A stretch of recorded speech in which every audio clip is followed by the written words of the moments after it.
ममोपात्त समस्त दुर्दक्षे द्वारा श्री परमेश्वर प्रीत्यर्थं तदेव लग्नं सुदिनं तदेव ताराबलं चन्द्रबलं तदेव विद्याबलं दैवबलं तदेव लक्ष्मीपदे दे अङ्घ्रियुगं स्मरामि करिष्यमानस्य कर्मणः निर्विघ्नेन परिसमाप्त्यर्थम् आदौ विघ्नेश्वर पूजां करिष्ये आदौ विघ्नेश्वर पूजां करिष्ये।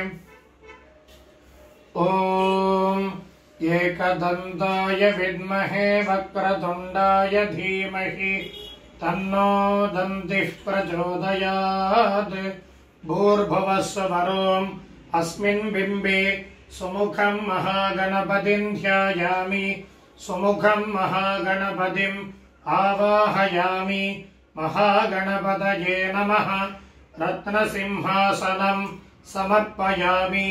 पादयोः पाद्यं समर्पयामि। हस्तयोः अर्घ्यं समर्पयामि। मुखे आचमनीयं समर्पयामि। भूर्भुवस्सुवः सर्वाङ्गे शुद्धोदकस्नानं समर्पयामि। स्नानानन्तरम् आचमनीयं समर्पयामि। महागणपतये नमः। वस्त्रार्थमक्षतान् समर्पयामि।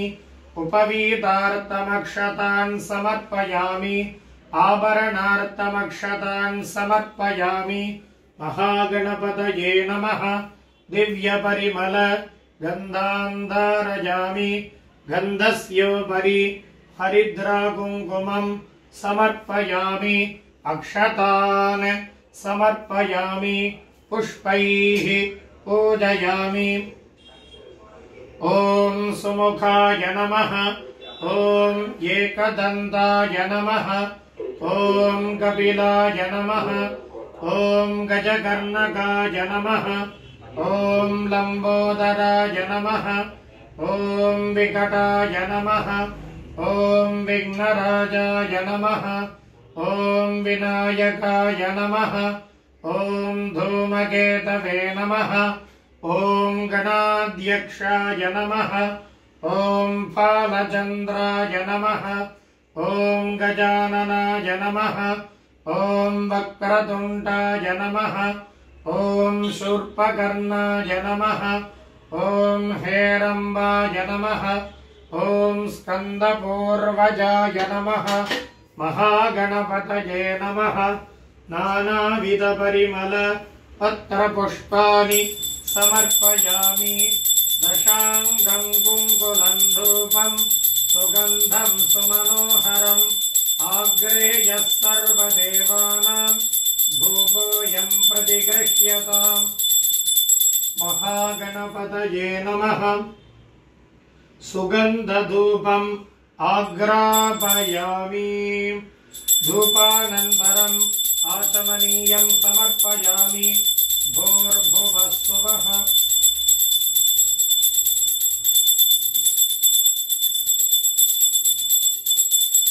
देवसविदप्रसुव ऋतं त्वा सत्येन परिषिञ्जामि। अमृतमस्तु अमृतोपस्तरणमसि। ॐ प्राणाय स्वाहा अपानाय स्वाहा ज्ञानाय स्वाहा उदानाय स्वाहा समानाय स्वाहा ब्रह्मणे स्वाहा। महागणपतये नमः। नारङ्गफलममृतं निवेदयामि। अमृतापिधानमसि निवेद्यानन्तरम् आचमनीयं समर्पयामि। भूर्भुवस्सुवः पूगीफलसमायुक्तं नागवल्लिदलेर्युतं कर्पूरचूर्णसंयुक्तं ताम्बूलं प्रतिगृह्यताम्। महागणपतये नमः। ताम्बूलं समर्पयामि।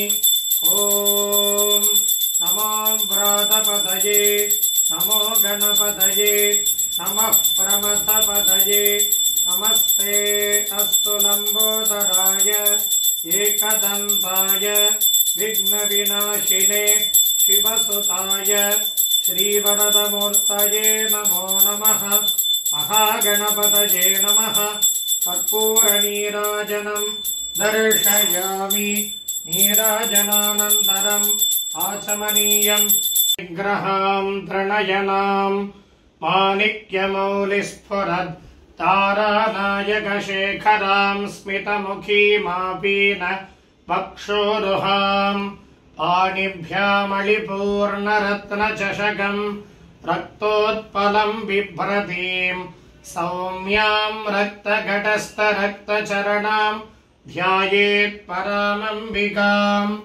अरुणां करुणातरङ्गिताक्षीं धृतपाशाङ्कुशपुष्पबाणचापाम् अनिमादिभिरावृतां मयूखैरहमित्येव विभावये भवानीं ध्यायेत् पद्मासनस्तां विकसितवदनां पद्मभद्रायताक्षीम् हेमाभां पीतवस्त्रां करगलितलसत्तेम पद्माम्बराङ्गीं सर्वालङ्कारयुक्तां सततमभयतां भक्तनम्रां भवानीं श्रीविद्यां शान्तमूर्तिं सकलसुरनुदां सर्वसम्पत्प्रदात्रीं सकुङ्कुमविलेपनामलिकशुम्बिकस्तूरिकां समन्तहसिते क्षणां सचरजापपाशाङ्कुशाम् अशेषजनमोहिनीमरुणमाल्य भूषाम्बरां जपाकुसुमभासुरां जपविदौ स्मरेदम्बिकाम् श्रीमात्रे नमः हिरण्यवर्णां हरिणीं सुवर्णरजतस्रजां चन्द्रां हिरण्मयीं लक्ष्मीं जातवेदो महावः तां महावः जातवेदो लक्ष्मीमनपगामिनीं यस्यां हिरण्यं विन्देयं गामश्वं पुरुषानहम्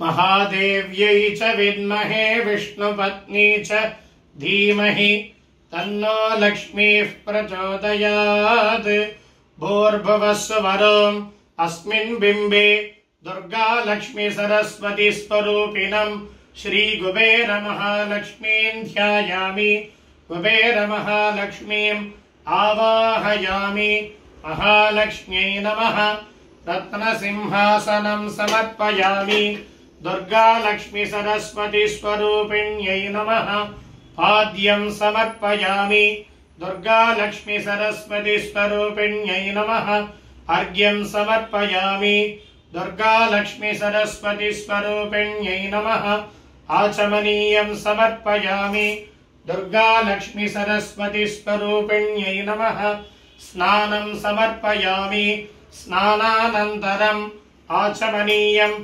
समर्पयामि दुर्गा लक्ष्मी सरस्वती स्वरूपिण्यै नमः वस्त्रं समर्पयामि दुर्गा लक्ष्मी सरस्वती स्वरूपिण्यै नमः आभरणानि समर्पयामि दुर्गा लक्ष्मी सरस्वती स्वरूपिण्यै नमः दिव्यपरिमल गन्धान् धारयामि गन्धस्योपरि हरिद्राकुङ्कुमं समर्पयामि पुष्पमालां समर्पयामि पुष्पैः पूजयामि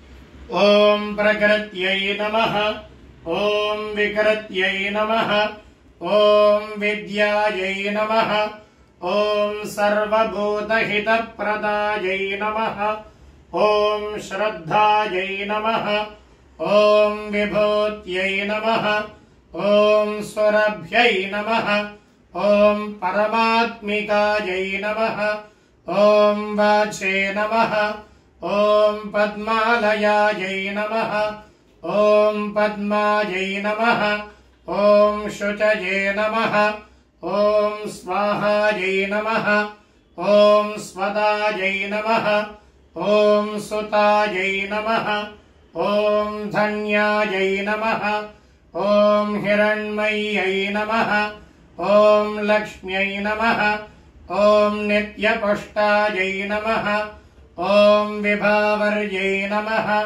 ॐ अदित्यै नमः ॐ दित्यै नमः ॐ दीप्तायै नमः ॐ वसुतायै नमः ॐ वसुधारण्यै नमः ॐ कमलायै नमः ॐ कान्तायै नमः ॐ कामाक्ष्यै नमः ॐ क्षीरोद्धारणसम्भवायै नमः ॐ अनुग्रहप्रदायै नमः ॐ बुद्धये नमः ॐ अनघायै नमः ॐ हरिवल्लभायै नमः ॐ अशोकायै नमः ॐ अमृतायै नमः ॐ दीप्तायै नमः ॐ लोकशोकविनाशिन्यै नमः ॐ धर्मनिलयायै नमः ॐ करुणायै नमः ॐ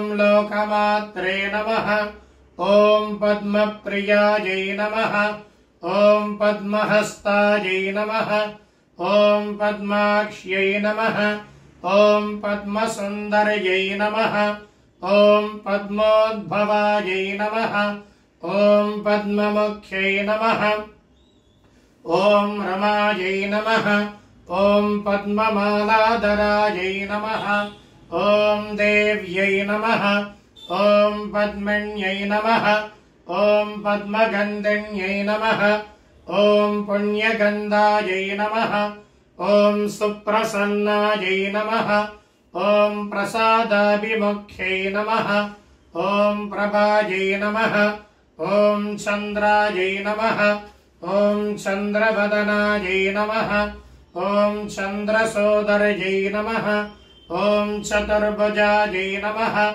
ॐ चन्द्ररूपायै नमः ॐ इन्दिरायै नमः ॐ इन्दुशीतलायै नमः ॐ आह्लादजनन्यै नमः ॐ पुष्ट्यै नमः ॐ शिवायै नमः ॐ शिवङ्कर्यै नमः ॐ सत्यै नमः ॐ विमलायै नमः ॐ विश्वजनन्यै नमः ॐ दुष्ट्यै नमः ॐ दारिद्र्यनाशिन्यै नमः ॐ प्रीतिपुष्करिण्यै नमः ॐ शान्तायै नमः ॐ शुक्लमाल्याम्बरायै नमः ॐ श्रियै नमः ॐ भास्कर्यै नमः ॐ बिल्वनिलयायै नमः ॐ वरारोहायै नमः ॐ यशस्विन्यै नमः ॐ वसुन्धरायै नमः ॐ उताराङ्गायै नमः ॐ हरिण्यै नमः ॐ हेममालिन्यै नमः ॐ धनधान्यकर्यै नमः ॐ सिद्धये नमः ॐ स्थैर्नसौम्यायै नमः ॐ शुभप्रदायै नमः ॐ नृपभीष्मगदानन्दायै नमः ॐ वरलक्ष्म्यै नमः ॐ वसुप्रदायै नमः ॐ शुभायै नमः ॐ हिरण्यप्राकारायै नमः ॐ समुद्रतनयायै नमः ॐ जयायै नमः ॐ मङ्गलायै नमः ॐ देव्यै नमः ॐ विष्णुवक्षस्थलस्थितायै नमः ॐ विष्णुपत्न्यै नमः ॐ प्रसन्नाक्ष्यै नमः ॐ नारायणसमाश्रितायै नमः ॐ दारिद्र्यध्वंसिन्यै नमः ॐ देव्यै नमः ॐ सर्वोपद्रववारिण्यै नमः ॐ नवदुर्गायै नमः ॐ महाकाल्यै नमः ॐ ब्रह्मविष्णुशिवात्मिकायै नमः ॐ त्रिकालज्ञानसम्पन्नायै नमः भुवनेश्वर्यै नमः दुर्गालक्ष्मीसरस्वतीस्वरूपिण्यै नमः कुबेरमहालक्ष्म्यै नमः नानाविध परिमल पत्रपुष्पाणि समर्पयामि।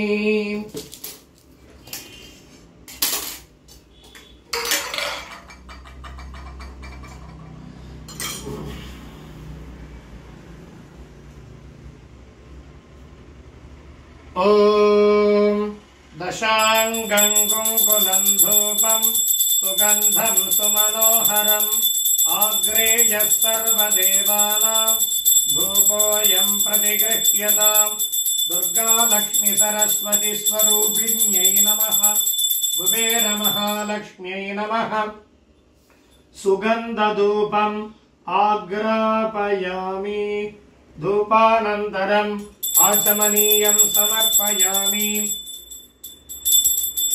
उद्दीप्य स्वजातवेदो भग्नं निरृतिं मम अशोकश्च मह्यमावह जीवनं च दिशो दिश मानो हि गुंसीञ्जातवेदो गामश्वं पुरुषं जगत् अबिभ्रदग्न आगहि श्रिया मा परिपादय दुर्गालक्ष्मी सरस्वती स्वरूपिण्यै नमः आज्यदीपं दर्शयामि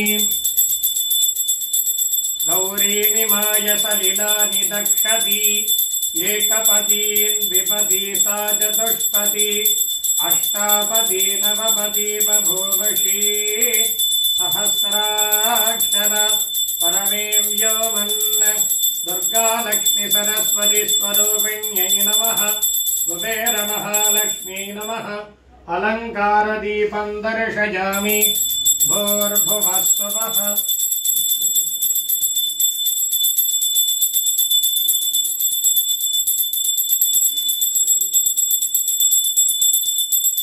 अमृतमस्तु अमृतोपस्तरणमसि ॐ प्राणाय स्वाहा अपानाय स्वाहा यानाय स्वाहा उदानाय स्वाहा समानाय स्वाहा ब्रह्मणे स्वाहा दुर्गालक्ष्मी सरस्वती स्वरूपिण्यै नमः कुबेरमहालक्ष्म्यै नमः ताम्बूलं कदलीफलं नारिकेरकण्ठद्वयं काश्मीरफलं दाडिमीफलं मुद्गान्नं शर्करामिश्रित भक्ष्यविशेषानि एतत्सर्वममृतं महानैवेद्यं निवेदयामि अमृतापिधानमसि निवेद्यानन्तरम् आचमनीयं समर्पयामि भूर्भुवस्सुवः पूगीफलसमायुक्तं नागवल्लितलेर्युतं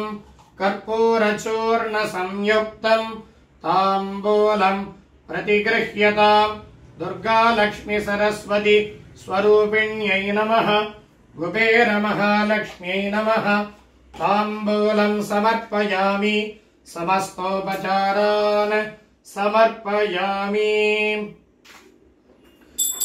ॐ बहुग्वै बह्वश्वायै बह्वजाविकायै बहुव्रीहिजवायै बहुमाष किलायै बहुहिरण्यायै बहुहस्तिकायै बहुदासपूरुषायै रयिमत्यै पुष्टिमत्यै बहुराजस्पोषायै राजास्तु दुर्गालक्ष्मी सरस्वती स्वरूपिण्यै नमः कुबेरमहालक्ष्म्यै नमः।